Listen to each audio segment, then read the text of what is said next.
حول ولا قوة إلا بالله العلي العظيم. أعوذ بالله من الشيطان اللعين الرجيم. بسم الله الرحمن الرحيم.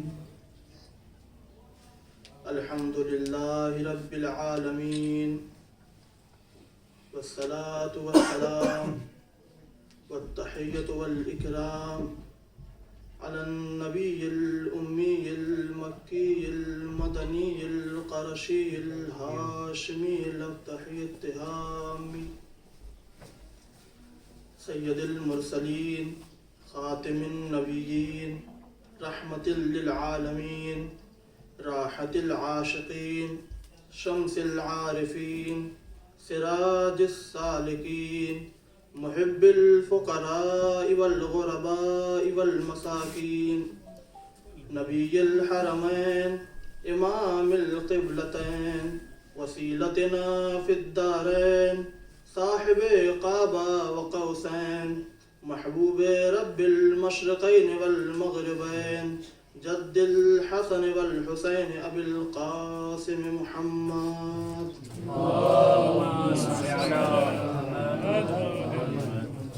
وآله الطيبين الطاهرين ولعنة الله على أعدائهم أجمعين من الآن إلى قيام يوم الدين. أما بعد فقد قال الله تبارك وتعالى في كتابه الحكيم وهو أصدق القائلين وقوله الحق. بسم الله الرحمن الرحيم. وكل شيء أحصيناه في إمام مبين. صلوات على محمد اللهم صل على محمد. پروردگار عالم کا ہزارہا شکر ہے کہ اس نے ہمیں پھر سے وہ ساعت نصیب فرمائی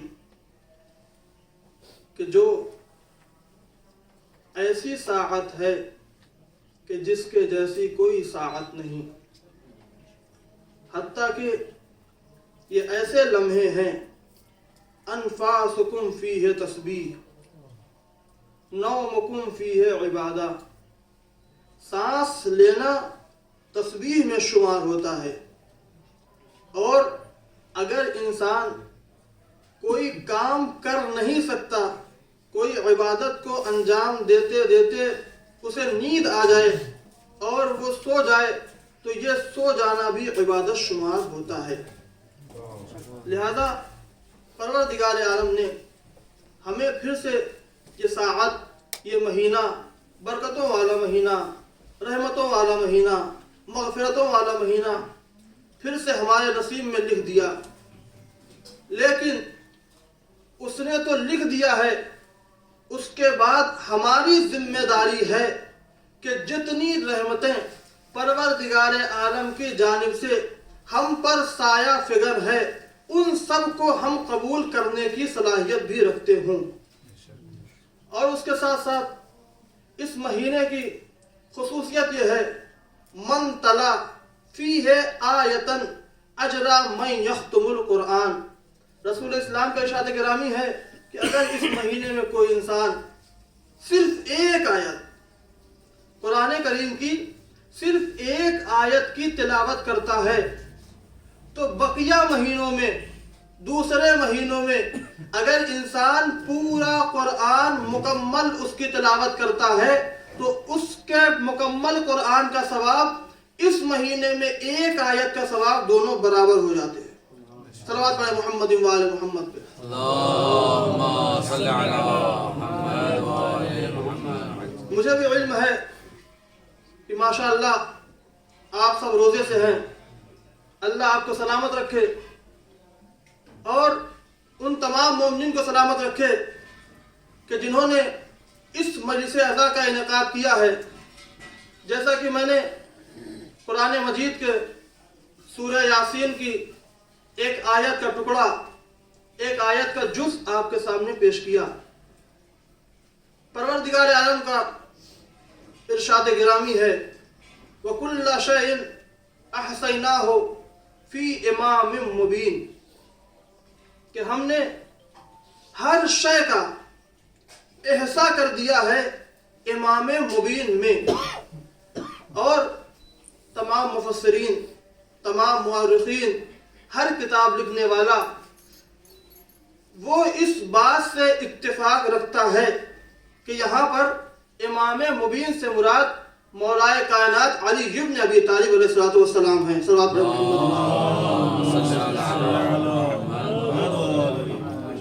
پروردگار عالم نے ارشاد فرمایا کہ ہم نے ہر شے کا احصا کر دیا امام مبین میں، مولائے کائنات میں، امیر المومنین میں. اگر انسان تاریخ پہ نگاہ رکھتے ہوئے اور حقیقت کو دیکھتے ہوئے یہ سوچے کہ علی کی ذات تنہا وہ ذات ہے کہ جو کہیں بھی، جو کسی بھی مقام پہ جز نہیں دکھائی دیتی، ہمیشہ کل دکھائی دیتی ہے. سبحان اللہ. اب یہ ذات چاہے میدان کے معرکے میں دیکھیں وہاں کل ایمان نظر آتے ہیں، قرآن میں دیکھیں تو کل قرآن نظر آتے ہیں. صلوات پڑھیں محمد و آل محمد پہ. اللہم صلی علی محمد و آل محمد. پروردگار عالم نے کہا کہ ہم نے ہر شے کا احصا کیا مولائے کائنات میں. اگر میں یہ کہوں کہ میں نے جتنی کتابیں پڑھی آپ کے سامنے پیش کر دیا تو یہ ایک محدود علم ہوتا ہے. کوئی بڑا عالم دین آپ سے یہ بات کہے کہ جتنی کتابیں میں نے پڑھی ہیں، جو بھی میں نے پڑھا ہے وہ سب آپ کے سامنے پیش کر دیا، یہ ایک وسیع تر مضمون ہو جائے گا، اس کا دائرہ وسیع ہو جائے گا. بالکل ایسے ہی اگر کوئی انسان یہ کہے کہ میں اپنی جائیداد اپنے بیٹے کے حوالے کرتا ہوں تو اس سے معلوم یہ ہوتا ہے کوئی عام انسان ہے، 2-4 گھر ہوگا، 2-4 زمینیں ہوں گی بس. لیکن کوئی جاگیردار ہو، بڑی جائیداد رکھنے والا ہو، وہ یہ کہے کہ میں اپنے بیٹے کے حوالے تمام چیزیں کرتا ہوں تو اس سے معلوم ہوتا ہے کہ اس غریب انسان سے اس کا دائرہ وسیع ہو جاتا ہے. اگر ایسے ہی کوئی بادشاہ یہ کہے کہ میں تمام سلطنت، تخت، بخت، حکومت سب کچھ اپنے بیٹے کے حوالے کرتا ہوں تو اس سے معلوم ہوتا ہے کہ اس کا دائرہ، اس بادشاہ کا دائرہ ان دونوں سے زیادہ ہے، ان دونوں سے وسیع ہے. تو اب یہ جو جملہ ہے، یہ جو آیت ہے وَكُلَّ شَيْءٍ أَحْصَيْنَاهُ فِي إِمَامٍ مُبِينٍ، یہ کسی شیعہ کا قول نہیں ہے. اگر یہ شیعہ بھی یہ اعتقاد رکھتے ہیں کہ ہمارے پاس جو کچھ ہے سب مولا پہ لٹا دیں گے، لیکن یہ قول ہے، اس کا قول ہے جو ہر شے پہ قادر ہے، جو ہر شے پہ قدرت رکھتا ہے. اس نے کہا کہ ہم نے ہر شے کا احصا کیا مولائے کائنات میں. اس سے معلوم یہ ہوتا ہے کہ کائنات کی کوئی بھی ایسی شے نہیں ہے جو اللہ کی قدرت سے باہر ہو، علی کے علم سے باہر ہو. صلوات پڑھیں محمد و آل محمد پہ.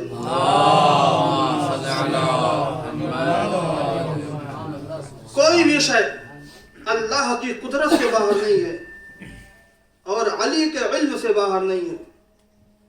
اگر آپ دیکھیں تو صرف علم کا عطا کرنا یہ ادھوری عطا ہوتی ہے.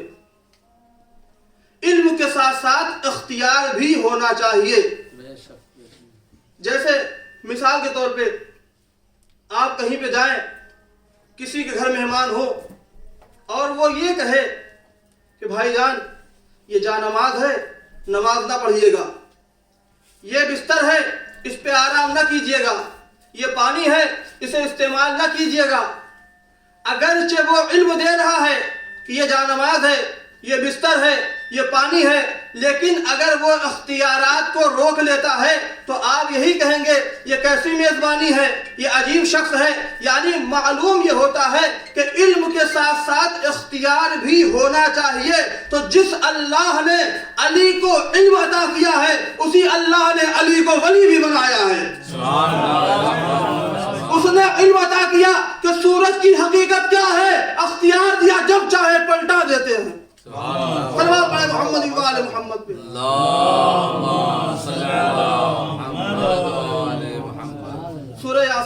آیت وَكُلَّ شَيْءٍ أَحْصَيْنَاهُ فِي إِمَامٍ مُبِينٍ، اگر آپ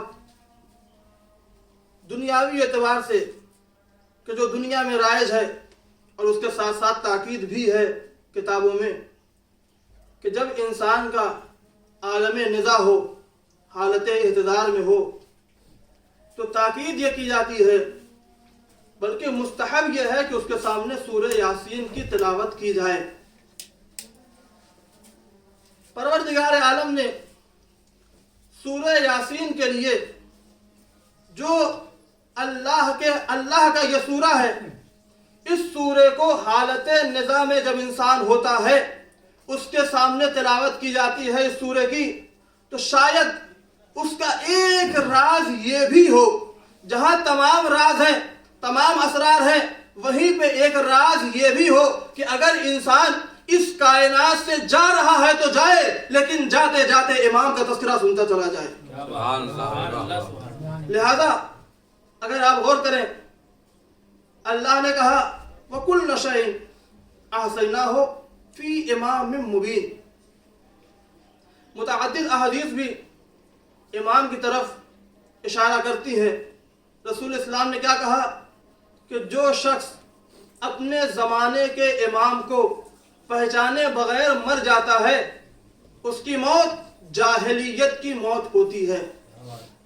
اگر آپ تاریخ کا جائزہ لیں تو آپ کا علم میں ہوگا کہ ایک مرتبہ عبداللہ ابن عمر، ظاہری خلیفہ ثانی کا بیٹا، تاریخ یہ کہتی ہے کہ جب یہ دوسرا خلیفہ اس کے ساتھ ابو لولو نے وہ عمل انجام دیا تو تاریخ یہ کہتی ہے کہ خون میں لت پت تھا، یا یوں کہا جائے کہ خون میں کم لت پت تھا، نبیذ زیادہ بہ رہی تھی۔ اس کے بعد کچھ لوگ آئے اس کے پاس، آنے کے بعد کہتے ہیں کہ پہلے نے تمہیں بنا دیا تو کیا تم اپنے بعد کسی کو خلیفہ مقرر کرتے ہو یا نہیں؟ تو اس نے کہا، 3-4 نام لیے اس نے، کہا اگر وہ فلاں فلاں ہوتے تو میں انہیں بنا دیتا۔ ایک مرتبہ ان پوچھنے والوں میں سے کسی نے کہا کہ جو آپ کا فرزند ہے، ادھر متوجہ ہو جائیں آپ لوگ، صلوات علی محمد و آل محمد پہ،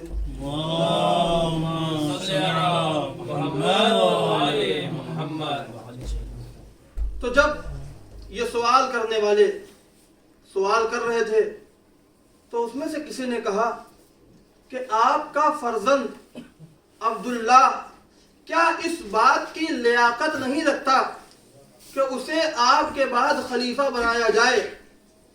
آپ متوجہ ہو تو شاید عرض کروں کہ کیا اس بات کی لیاقت اور صلاحیت نہیں رکھتا کہ اسے آپ کے بعد خلیفہ بنایا جائے؟ اب یہ جملہ پیش کر رہا ہوں، اب مجھے نہیں معلوم آپ کیسے استقبال کریں گے اس جملے کا۔ ایک مرتبہ خلیفہ ثانی نے اس کی طرف دیکھ کے کہا کہ میں اس انسان کو کیسے خلیفہ مقرر کر دوں جسے اپنی بیوی کو طلاق دینا بھی نہیں آتا؟ اب اس سے معلوم یہ ہوتا ہے کہ یا تو طلاق کا کوئی طریقہ بہت سخت ہی رہا ہوگا جو اسے نہ آتا ہوگا، یا اگر 3 مرتبہ لفظ طلاق کہہ دینے سے طلاق ہو جاتی ہے تو اس سے معلوم یہ ہوتا ہے کہ وہ نیرا جاہل تھا۔ صلوات علی محمد و آل محمد پہ۔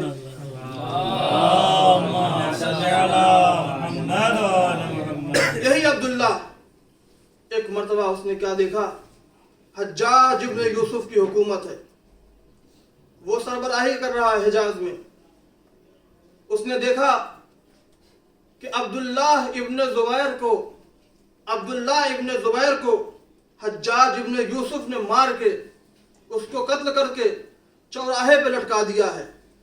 ایک مرتبہ جب اس عبداللہ کو یہ خبر ہوئی، اس عبداللہ کو دیکھنے گیا، دیکھنے کے بعد تاریخ یہ کہتی ہے، کتابیں یہ بیان کرتی ہیں کہ رات کی تاریکی میں ہی حجاج ابن یوسف کے پاس آیا یہ عبداللہ۔ آنے کے بعد کہتا ہے، حجاج میں نے سنا ہے کہ تم اس دور کے جو امیر ہے، اس دور کا جو امام ہے، ظاہری جسے امام وہ لوگ مانتے تھے، تم اس کے خلیفہ ہو، لہذا میں اگر تمہاری بیعت کر لوں گا تو یعنی کہ میں نے اس دور کے ظاہری امام کی بیعت کر لی۔ کہا کیوں؟ کہا اس لیے کہ رسول اسلام کی حدیث ہے من ماتا ولم یعرف امام زمان ہی ماتا میتتن جاہلیہ، جو اپنے زمانے کے امام کو پہچانے بغیر مر جاتا ہے اس کی موت جہالت کی موت ہوتی ہے۔ ایک مرتبہ اس نے کہا تو چاہتے کیا ہو؟ کہا میں یہ چاہتا ہوں کہ تمہاری بیعت کروں، تم اس کے نمائندے ہو، تم اس کی جانب سے منسوب کیے گئے ہو، لہذا میں یہ چاہتا ہوں کہ تمہاری بیعت کروں گا، اس کی بیعت ہو جائے گی۔ ایک مرتبہ حجاج ابن یوسف، روایت یہ کہتی ہے، تاریخ یہ بیان کرتی ہے کہ حجاج ابن یوسف لکھنے میں مصروف تھا تو کیا ہوا، اس نے اپنے قدموں کو آگے بڑھایا، بڑھانے کے بعد کہا سنو، اگر تم میری بیعت ہی کرنے آئے ہو تو میرے قدموں پہ بیعت کرو۔ دیکھ رہے ہیں آپ کہ انسان اگر علی سے دور ہو جاتا ہے تو کتنا ذلیل ہو جاتا ہے۔ ایک مرتبہ وہ کہتا ہے کہ تم ایسا کہہ رہے ہو، اپنے ہاتھ کو بڑھاؤ، کہا میں لکھنے مصروف ہوں۔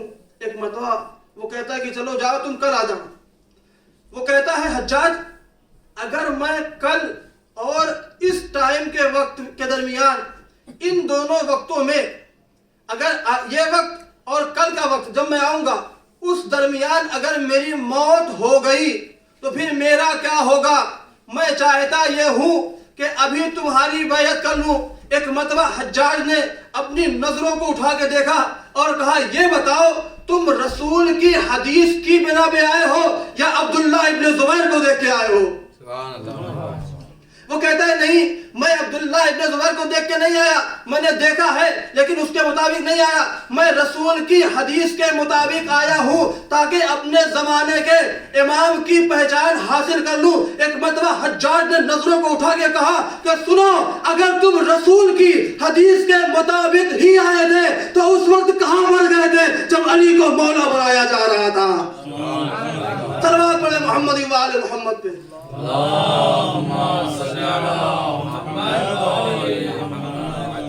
لہذا امام کی معرفت ہر انسان پہ لازم، واجب اور ضروری ہے۔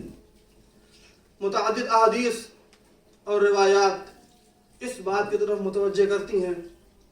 یوں تو وقت بہت تنگ ہے، ورنہ انشاءاللہ آپ کو کچھ باتیں آپ کے گوش گزار کرتا، لہذا چند ایک بات، اس کے بعد انشاءاللہ ربط مسائب اور ختم دعا، کہ اللہ نے کہا وَكُلَّ شَيْءٍ أَحْصَيْنَاهُ فِي إِمَامٍ مُبِينٍ، ہر شے کا احصاء ہم نے امیر المومنین میں کر دیا ہے۔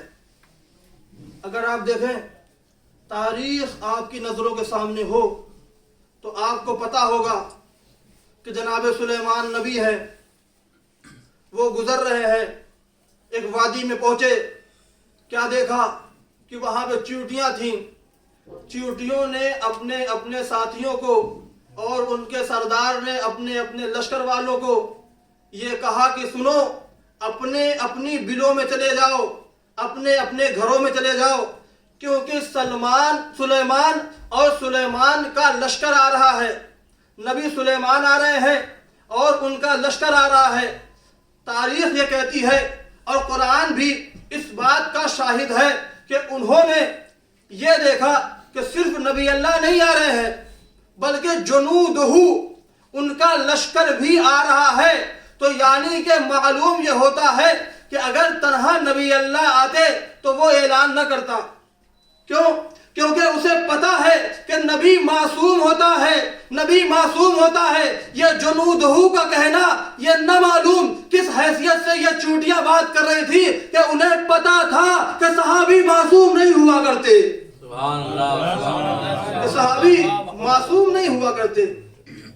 جناب سلیمان نے جب یہ منظر دیکھا تو وہ واقعہ آپ کو علم میں ہے، لیکن اس سے مرتبط ایک واقعہ بیان کرتا ہوں کہ مولا کائنات جناب سلمان فارسی کے ساتھ ہیں اور ایک وادی سے گزر رہے ہیں۔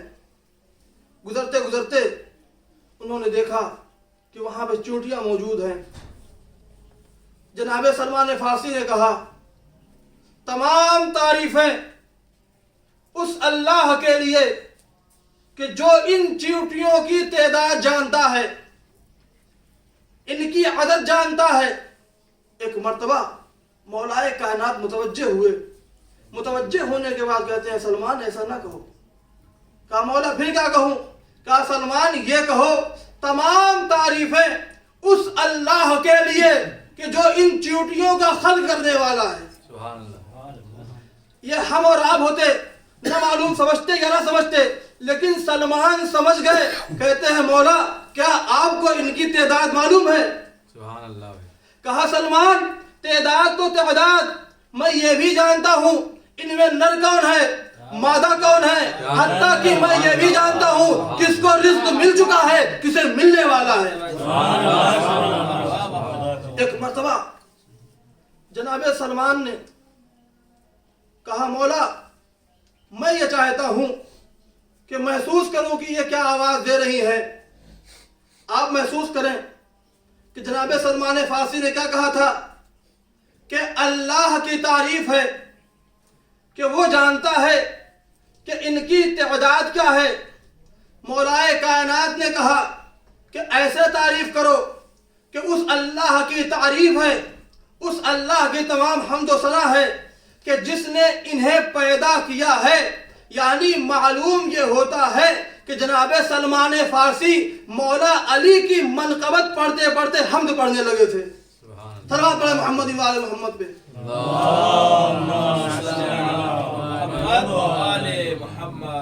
سلمان فارسی نے کہا مولا میں یہ چاہتا ہوں کہ یہ کیا آپس میں بات کر رہی ہیں, مجھے بھی تو معلوم ہو.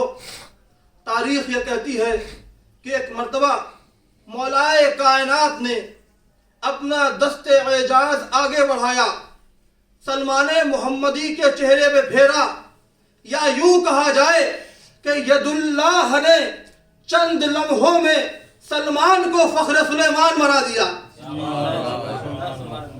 تاریخ یہ کہتی ہے کہ مولائے کائنات کا ہاتھ پھیرنا ہی تھا کہ سلمان فارسی نے محسوس کیا کہ وہ چیونٹیاں آپس میں کچھ بات کر رہی ہیں. کہا سلمان تم نے سلیمان نبی کا واقعہ پڑھا ہے نا؟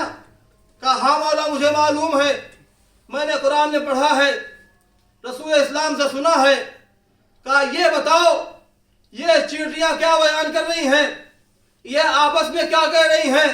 ایک مرتبہ سلمان فارسی نے کہا, سلمان محمدی نے کہا اے مولا یہ چیونٹیوں کا سردار یہ کہہ رہا ہے کہ اے چیونٹیوں اپنے اپنے گھروں سے باہر آ جاؤ, اپنے اپنے گھروں سے باہر آ جاؤ. کسی نے کہا کیوں؟ کہا اس لیے کہ مولا علی کی سواری گزرنے والی ہے, علی کو دیکھنا عبادت ہوا کرتا ہے.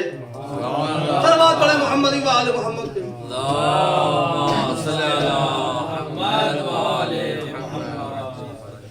تو آپ نے محسوس کیا کہ مولا علی کا علم ہر شے پہ قادر ہے, ہر شے کو احاطہ کیے ہوئے ہے.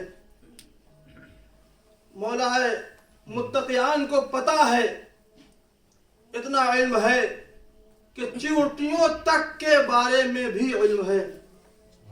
تو کیا مولا کو یہ نہ پتا ہوگا کہ کون سا خاندان بہادر ہے, کون سا خاندان کس فن میں ماہر ہے؟ اس کے باوجود بھی مولا نے جناب عقیل سے کہا تھا بھیا عقیل میرے لیے کسی بہادر خاندان میں رشتہ تلاش کرو.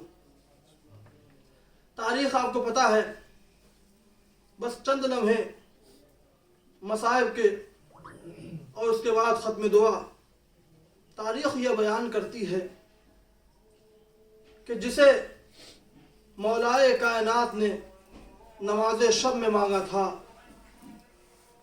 اس کو حسین ابن علی کے حوالے کر دیا. اے میرے حسین یہ عباس تمہارے حوالے ہے.